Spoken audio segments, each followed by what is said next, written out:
Buonasera e benvenuti al TG Sicilia, i titoli di questa edizione. Il dramma dei migranti superstiti costretti a riconoscere i familiari dei due naufragi avvenuti al largo di Lampedusa.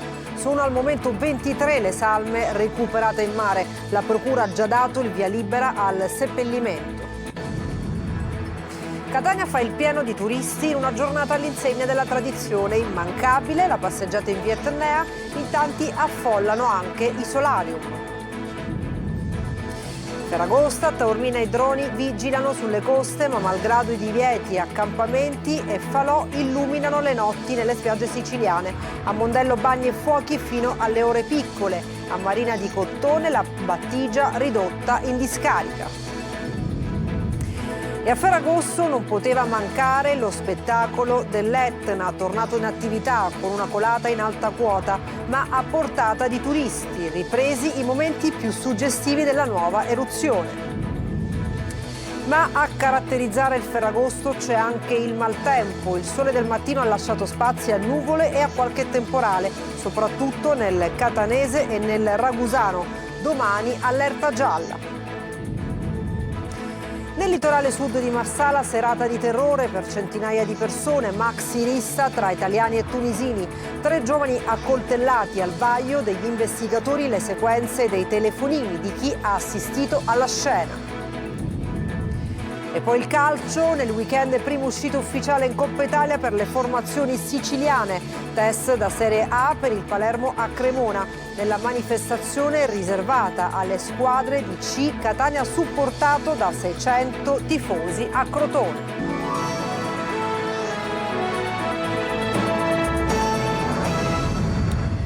Bentrovati, in apertura il dramma dei migranti superstiti costretti a riconoscere i familiari nei 2 naufragi avvenuti al largo di Lampedusa. Sono al momento 23 le salme recuperate in mare. La procura ha già dato il via libera al seppellimento. Emanuela Corsi. È il dramma dei sopravvissuti, migranti scampati alla morte costretti a riconoscere i corpi dei familiari che non ce l'hanno fatta.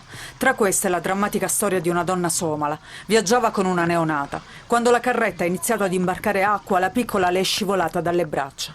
Anche il marito, che non sapeva nuotare, lo ha visto finire in mare e perdersi tra le onde.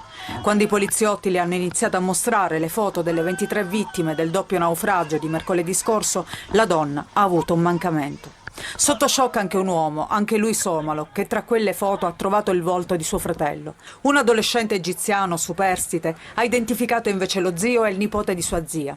I 3 avevano lasciato il loro paese d'origine per mesi in attesa di tentare di raggiungere la Francia, erano stati prigionieri in Libia.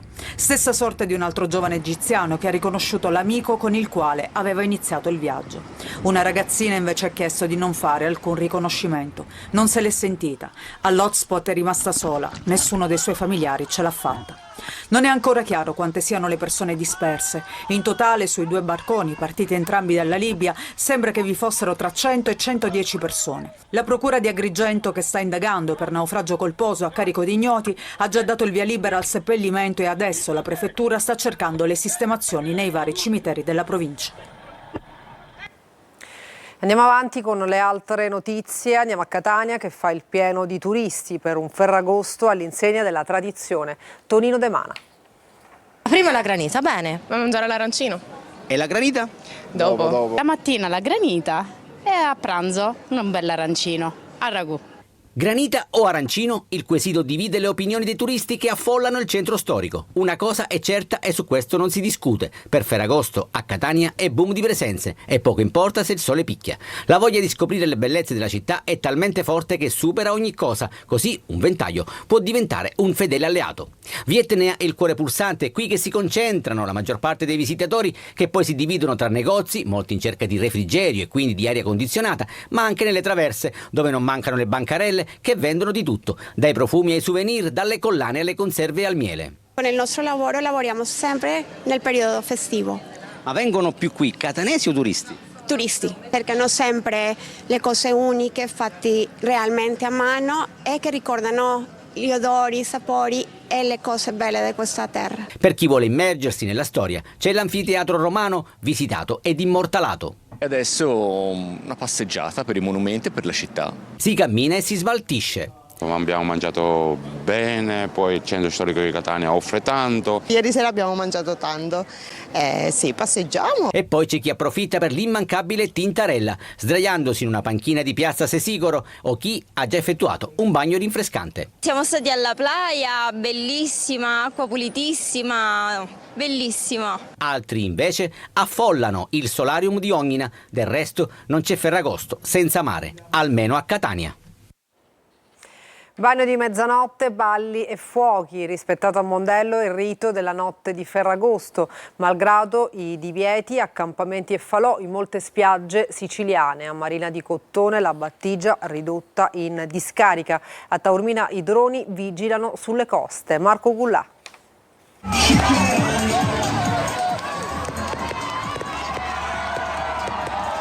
Nonostante i divieti dell'amministrazione comunale, non sono mancati gli accampamenti nelle spiagge palermitane. Allo scoccare della mezzanotte in molti non hanno rinunciato al tradizionale bagno di Ferragosto. Tra risate e brindisi si festeggia così l'arrivo del giorno più importante dell'estate. Qui siamo a Mondello, famiglie, ragazzini e meno giovani, tutti a mollo e sullo sfondo i fuochi d'artificio. Nelle altre spiagge del litorale palermitano gli accampamenti, nonostante gli sgomberi, sono tornati puntuali per il giorno clou dell'estate. Dalla costa sud a Vergine Maria, passando per l'Arenella, tendopoli e veri e propri mini appartamenti. A Taormina invece il blitz del sindaco Cateno De Luca ha evitato che nella notte del 14 ci fossero accampamenti in spiaggia. Buongiorno. Mi raccomando i rifiuti. Buongiorno. Qua è organizzato a condominio, buongiorno. Questa è invece la spiaggia di Marina di Cottone. Ecco come si presenta questa mattina. Rifiuti e immondizia varia invadono la spiaggia. Sullo sfondo anche diversi accampamenti. E a Ferragosto non poteva mancare lo spettacolo dell'Etna, tornato in attività con una colata in alta quota, ripresi i momenti più suggestivi della nuova eruzione. Luca Ciliberti. Lo spettacolo dell'Etna richiama turisti e curiosi in alta quota. La nuova colata lavica tra cratere Bocca Nuova e il cratere di Sud-Est, una quota stimata di circa 3.000 metri sul livello del mare che si è aperta lungo l'allineamento delineato dalle bocche eruttive, hanno dato vita a una nuova attività effusiva, la stessa che si è verificata tra febbraio-marzo e poi lo scorso 10 agosto. Come si vede dalle riprese con il drone del vulcano realizzate a funivie dell'Etna, il flusso lavico è costantemente alimentato e dalle analisi dell'Istituto Nazionale di Geofisica e Vulcanologia di Catania non sono state registrate emissioni né di cenere né variazioni sismiche significative. Un'eruzione turistica dunque, uno show della natura da godere anche in alta quota ma necessariamente in sicurezza, accompagnati da guide esperte. Il campo di fratture è migrato dai 3.000 metri verso i 2.900 metri, che è la quota dove ci troviamo. Tutta quest'area, come si vede, è stata scompaginata dalle fratture. Un Ferragosto unico dunque per tanti che, approfittando della propria presenza in Sicilia, hanno deciso di concedersi un'escursione unica sul vulcano più alto d'Europa, come testimoniano le immagini riprese dal piazzale della funivia. E da Randazzo nel catanese le immagini dell'Assunta in processione, anche in questo Ferragosto a rinnovare la tradizione locale descritta dallo scrittore Federico De Roberto.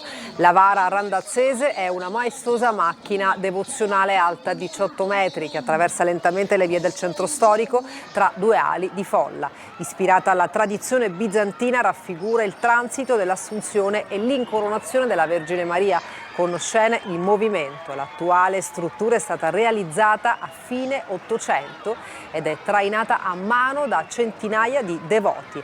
A dare vita alla rappresentazione 25 interpreti in costume. Ma a caratterizzare questo Ferragosto anche il tempo instabile. Il sole del mattino ha lasciato spazio a nuvole e a qualche temporale, soprattutto nel catanese e nel ragusano, e domani è prevista allerta gialla. Emanuela Corsi. Ferragosto bagnato in Sicilia, dove nelle prime ore del pomeriggio alcuni acquazzoni si sono abbattuti in diverse località del versante ionico e del Ragusano. Queste sono le immagini del centro di Adrano, nel Catanese, dove un violento temporale ha trasformato le strade in fiumi in piena. Le piogge hanno anche interessato il territorio di Biancavilla e Scordia. Piogge anche sull'Etna, una delle mete preferite di questo Ferragosto, dove il sole ha lasciato spazio alle nuvole nel primo pomeriggio. Nuvole ma senza fenomeni temporaleschi invece in diversi comuni del litorale dall'Etneo. Secondo gli esperti, un passaggio di aria instabile determinerà nelle prossime ore rovesci e temporali anche sui settori tirrenici. Sulla base delle previsioni disponibili, il Dipartimento della Protezione Civile ha emesso un avviso di condizioni meteorologiche avverse che prevede precipitazioni sparse a prevalente carattere temporalesco con allerta gialla su gran parte della Sicilia. I fenomeni saranno accompagnati da rovesci di forte intensità, frequente attività elettrica, locali grandinate e forti raffiche di vento domani. E adesso le notizie di cronaca. Sant'Alessio Siculo, nel messinese, un bagnino di 23 anni è andato in escandescenza ferendo diverse persone con calci e pugni. A farne le spese sono stati un uomo in sella a uno scooter caduto per terra e altre persone, una delle quali, conoscendolo, ha provato a calmarlo fin quando il ragazzo non è entrato all'interno di una pescheria e ha afferrato un grosso coltello, raggiungendo poi la statale 114. Lì un operatore ecologico è finalmente riuscito a disalmarlo. Subito dopo è giunta una pattuglia della polizia locale che lo ha fortunatamente bloccato. Notte di terrore per centinaia di persone al mare nel litorale sud di Marsala. Una maxi rissa in spiaggia finisce a coltellate. Sono 3 i feriti. Marco Carli. Maxi rissa la notte di Ferragosto a Marsala sulla spiaggia di sbocco. Il bilancio di 3 feriti accoltellati, qualcuno prende dei bastoni, poi sono venuti fuori anche i coltelli. Un'animata discussione con schiaffi e pugni, lo vediamo in queste immagini. È stata una serata di autentico terrore, quella vissuta da centinaia di persone che erano al mare nel litorale sud di Marsala e che si sono trovate in mezzo a una violenta lite fra un gruppo di persone del luogo e pare un gruppo di stranieri tunisini, secondo alcuni testimoni. Minuti concitati, un'auto col suo occupante su cui qualcuno si è accanito, una persona insanguinata che fugge, una vettura spinta contro un cancello. Sul posto sono arrivati poliziotti, carabinieri e 3 ambulanze che hanno soccorso i 3 feriti. Le loro condizioni non sarebbero gravi, la rissa potrebbe essere esplosa per vecchie ruggini fra i 2 gruppi che potrebbero essere gli stessi che avevano creato disordini la notte di San Lorenzo sulla stessa spiaggia. E a Siracusa la polizia ha effettuato un fermo nei confronti di un 31enne di Priolo Gargallo con l'accusa di tentato omicidio. Secondo gli agenti, l'uomo, per cause ancora da accertare, ha coltellato un autista di un autobus di linea. La vittima ha riportato una prognosi di 15 giorni per una ferita alla gamba sinistra. Gli agenti hanno trovato un grosso coltello da cucina, appunto utilizzato dall'aggressore. E cambiamo argomento, lotta alla crisi idrica. Dopo quello di Porto Empedocle entra in funzione anche il dissalatore di Gela, una tappa importante nel piano regionale per affrontare l'emergenza, ma non c'è ancora una soluzione definitiva. GR Italia. Dopo Porto Empedocle parte anche il dissalatore di Gela, il nuovo impianto è entrato in funzione nella serata di ieri e il secondo in pochi giorni dopo quello dell'Agrigentino. L'impianto, presidiato giorno e notte, ha ricevuto rapidamente il via libera dell'ASP di Caltanissetta. Da subito l'acqua dissalata viene miscelata con quella dell'invaso del Ragoleto e immessa nella rete di Siciliacque, una rete interconnessa progettata anni fa che permette di portare il beneficio oltre Gela. Tutta la fascia costiera del Nisseno e dell'Agrigentino avrà più disponibilità idrica. Si parte con 50 litri al secondo, destinati a raddoppiare nei prossimi giorni. Non è la soluzione definitiva, ma un tassello importante del piano regionale. Il programma prevede anche il recupero di pozzi e sorgenti, la riparazione delle condotte, l'efficientamento degli invasi e una gestione più rapida e coordinata dei servizi idrici. Obiettivo: ridurre l'emergenza nel breve periodo e stabilizzare la fornitura. Restano i grandi cantieri infrastrutturali da completare e accelerare. Intanto a Gela, da oggi, l'acqua del dissalatore comincia a scorrere nei rubinetti. L'annunciazione di Antonello da Messina riprodotta sulla parete di un palazzo di Viale Cadorna a Siracusa è il murale realizzato da un famoso street artist che sta attirando l'attenzione di tutti, siracusani e turisti. Francesco Aloi. quando l'arte arriva ovunque, anche in strada. E così, mentre sei in giro, ecco che può saltare all'occhio un murale come questo, l'Annunciazione di Antonello da Messina, riprodotta da lui. Il discorso è quello proprio di portare l'arte alle persone della strada, alla persona qualunque. Riconnettere e creare dei ponti con le istituzioni museali è fondamentale per far ritornare l'amore per il patrimonio artistico-culturale. Appena qualche giorno di lavoro per trasformare la parete anonima di un palazzo in un quadro urbano. Siamo nel cuore di Siracusa, a 2 passi dal santuario della Madonna delle Lacrime. La tecnica è quella dello spray. Lo spray, io vengo da anni di graffiti writing negli anni 90 e poi studio all'Accademia di Belle Arti di Brera, ma è una tecnica che non ho mai abbandonato e questo mi ha permesso di sperimentarla attraverso queste grandi opere d'arte classica. E questo non è il primo e non sarà l'ultimo murale realizzato in città, sempre con i fondi della tassa di soggiorno. Vorremmo continuare con il nostro meraviglioso Martirio di Santa Lucia di Mario Minniti e ho già parlato con l'artista perché potremmo continuare, perché ho scoperto che lui fa pure le statue, mi piacerebbe moltissimo la Venere Landolini. Negli ultimi anni stanno nascendo sempre più murales, dai luoghi più periferici a quelli più centrali, non solo a Siracusa, perché anche questa è cultura. E adesso andiamo ad Agrigento, si è chiusa al Teatro dell'Efebo la rassegna del teatro classico con il Pomo della Discordia, in scena la leggenda delle 3 dee all'origine della guerra di Troia, riletta con ironia e linguaggio moderno, dalla regia di Nicola Alberto Orofino. Davide Sardo. Con una rilettura brillante e sorprendentemente attuale di uno dei miti più celebri dell'antichità, si è chiusa al Teatro dell'Efebo di Agrigento la rassegna al teatro classico. Il Pomo della Discordia, prodotto dall'associazione Madè con Accura Teatro e diretto da Nicola Alberto Orofino, racconta la contesa tra le 3 dee che, secondo la leggenda, scatenò la guerra di Troia. 3 figure simbolo di potenza, bellezza e autorità, proposte con ironia, linguaggio moderno e un taglio psicologico che attualizza il mito. L'idea nasce proprio da questo, da voler raccontare come dalla guerra di Troia siano nate tutte le guerre e quanto siamo figli purtroppo della guerra. Chiaramente la penna straordinaria di Luana è riuscita a rendere questo molto vicino all'essere umano e quindi a toccare tanti aspetti della fragilità. Sul palco anche Barbara Gallo, Laura Giordano e Luana Rondinelli. L'evento fa parte del progetto Il Mondo Salvato dalle Ragazzine, inserito nei progetti speciali 2025 Teatro del Ministero della Cultura. E adesso una pausa, tra poco è il momento della pagina sportiva, non mancate.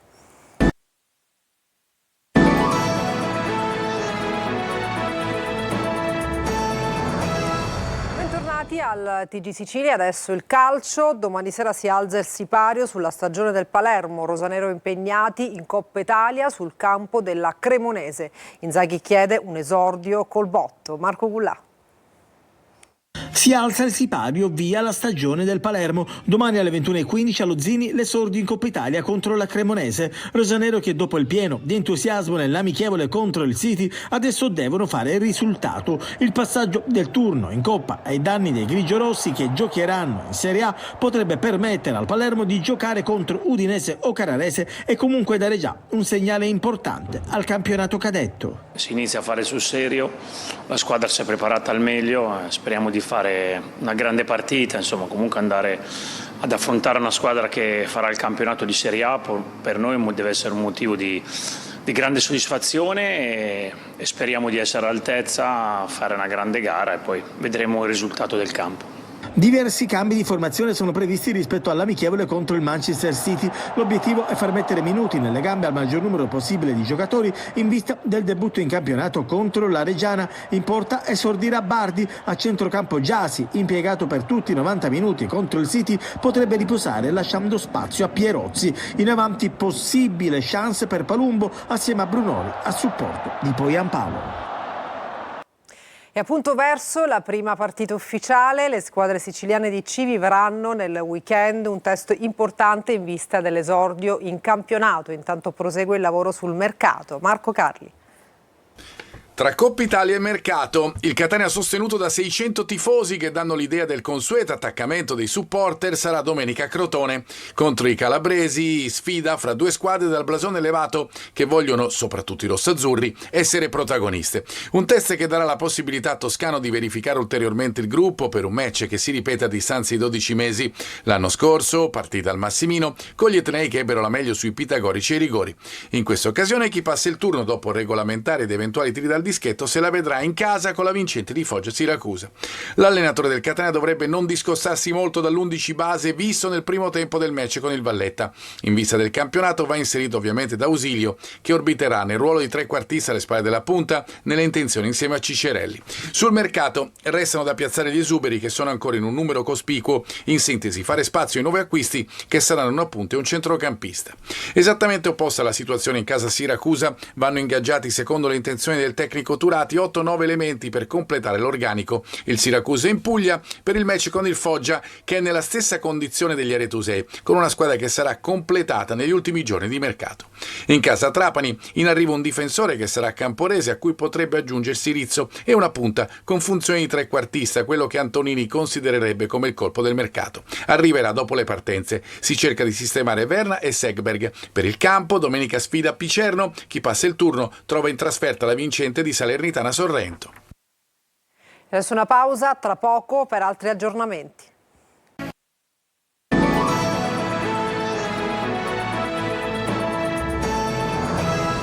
Per questa edizione nessun altro aggiornamento, grazie per averci seguito e buona serata.